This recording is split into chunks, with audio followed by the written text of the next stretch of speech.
Hello friends, આજે હું તમારી સાથે શેર કરીશ જીરા મસાલા પ્રીમિક્સની રેસિપી.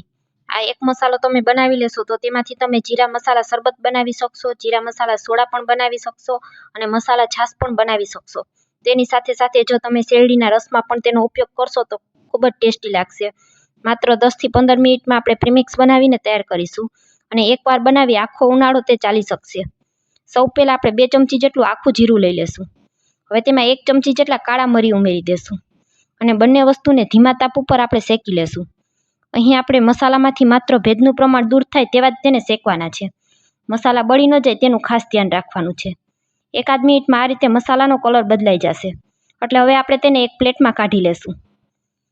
તો તમને ઝૂમ કરીને બતાવું તો આ રીતે જીરા અને મરીનો થોડો એવો કલર બદલાય અને તે સેજ એવા લાલ થઈ ગયા છે. હવે ફરી પાછું એ જ પેનમાં આપણે અડધા કપ જેટલા ફુદીનાના પાન ઉમેરી દેશું. આ સૂકા ફુદીનાના પાન છે. ફુદીનાને સૂકવી અને આ રીતે હું 12 મહિના સુધી સ્ટોર કરું છું. જો તમને પણ પસંદ હોય તો તમે આ રીતે ફુદીનાને સૂકવી અને 12 મહિના સુધી સ્ટોર કરી શકો છો. પછી બધી જ વસ્તુમાં આ ફુદીનો કામ આવે છે. તો ફુદીનાને પણ આપણે અડધી મિનિટ સુધી આ રીતે શેકી લેશું. હાથેથી ફુદીનાને આ રીતે ચેક કરશું તો સહેલાઈથી તેનો ભૂકો થઈ જાય છે. હવે આપણે તેને પણ ગેસ પરથી નીચે ઉતારી લેશું. મસાલા ઠંડા થઈ જાય ત્યારબાદ તેને એક મિક્સર જારમાં ઉમેરી દેશું. તો મરી અને જીરું બંને એકસાથે મિક્સર જારમાં ઉમેરી દેવાનું. હવે 1 ચમચી જેટલું આપણે સાદું જીરું ઉમેરીશું. પહેલાં જે ઉમેરેલું છે તે શેકેલું જીરું છે. હવે તેમાં શેકેલા ફુદીનાના પાન ઉમેરી દેશું. થોડું સંચર પાવડર ઉમેરીશું. સ્વાદ અનુસાર મીઠું ઉમેરીશું. 1 ચમચી જેટલો સૂંઠ પાવડર ઉમેરીશું. ઢાંકણ ઢાંકી અને બધું મિક્સરમાં પીસી લેશું. આ રીતે શેકેલું જીરું અને સાદું જીરું બંને ઉમેરવાનું. બંનેનો સ્વાદ અલગ અલગ હોય છે. તમે જોઈ શકશો આ રીતે એકદમ સરસ ઝીણો પાવડર તૈયાર થઈ ગયો છે. મેં તેને ચાળી અને આ રીતે એક વાટકામાં કાઢી લીધો છે. તો મિક્સરમાં પીસા પછી એકવાર પાવડરને આ રીતે ચોક્કસથી ચાળી લેવાનું. તો આ રીતે તમે પણ એકવાર મસાલો બનાવી અને આખો ઉનાળો સ્ટોર કરી શકશો. પછી તેમાંથી માત્ર 1 જ મિનિટમાં તમે જીરા મસાલા સોડા, જીરા શરબત અને મસાલા છાશ બનાવીને તૈયાર કરી શકશો. તો જીરા શરબત બનાવવા માટે સૌ પહેલાં આપણે 1 ગ્લાસમાં થોડો બરફના ટુકડા અને થોડો તૈયાર કરેલો મસાલો ઉમેરી દેશું. 1 ચમચી જેટલો તેમાં સાકરનો ભૂકો ઉમેરી અને આ રીતે મિક્સ કરી લેશું.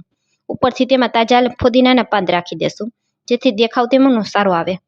જીરા મસાલા સોડા બનાવવા માટે ફરી પાછો તેમાં 1 ગ્લાસમાં 1 બરફનો ટુકડો ઉમેરી દેશું.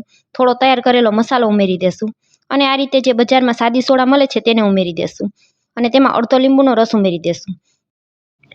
જમ્યા પછી આ રીતે તમે 1 ગ્લાસ સોડા પી લેશો તો તમને અપચો થતો હશે, ગેસની તકલીફ હશે કે ઉબકા આવતા હશે કે એસિડિટીની તકલીફ હશે, પેટની તમામ સમસ્યાઓને આ 1 જ ગ્લાસ સોડા તમારી દૂર કરી દેશે.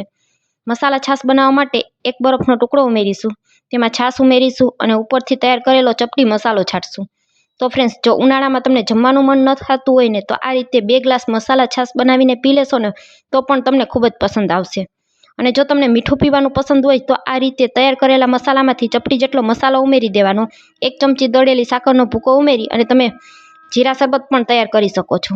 તો આ રીતે બધી જ વસ્તુ તમે એક જ મસાલામાંથી તૈયાર કરી શકો છો અને આ મસાલાને સ્ટોર કરી આખો ઉનાળો રાખી શકાય છે. તો ફ્રેન્ડ્સ, આજનો વિડીયો પૂરો જોયા પછી જો તમને સારો લાગે તો વિડીયોને એક લાઇક કરજો, વધુમાં વધુ લોકો સાથે શેર કરજો અને મારી રેસિપીઓ તમને જોવી ગમતી હોય તો મને સપોર્ટ કરવા બદલ મારી ચેનલને સબસ્ક્રાઈબ કરજો અને તમને આજની આ મસાલાની રેસિપી કેવી લાગી તે પણ ચોક્કસથી જણાવજો. ફરી મળીશું આવા જ એક નવા વિડીયો સાથે. ત્યાં સુધી સૌને મારા જય માતાજી.